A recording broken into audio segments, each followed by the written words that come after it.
گوجری زبان میں اپڈیٹ سنیے۔ بھارتی ہندوتوا حکومت اپنے زیر تسلط جموں کشمیر میں آزادی کی مقدس اور ہمگیر تحریک نہ زخ پہنچانے واسطے اور وہ چانکیائی اور سامراجی حربوں ہتھ کنڈو استعمال کر رہی ہے جڑو اس کا وسم ہے۔ کشمیری حریت پسندوں کی جائیداد ضبط کرنی، مسمار کرنو یا ساڑنو اتھار تیڑا کو معمولی بن گیا ہے۔ جائیداد کی ضبطی کا اس مضموم عمل واسطے بھارتی خوفناک تحقیقاتی ایجنسیاں NIA اور SIA نہ استعمال کیے جا رہی ہے۔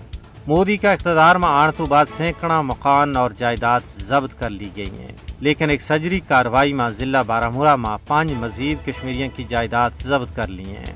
حالانکہ NIA نے پہلے ہی کشمیریوں کے امنگوں کی ترجمان کل جماعتی حریت کانفرنس کا دفتر نہ سیل کر چھوڑے ہوا ہے۔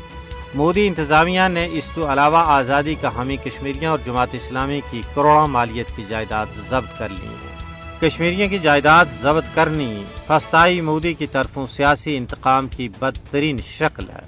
مودی حکومت کشمیر میں سیاسی طور ناکام ہو چکی ہے۔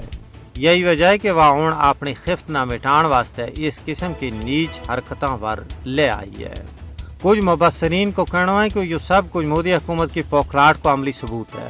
بعض کو کہنا ہے کہ کشمیر میں جائیداد کی مسماری اور غیر قانونی ضبطی ہندوستان کی منظم نو آبادیاتی مکرو مہم کو حصہ ہے۔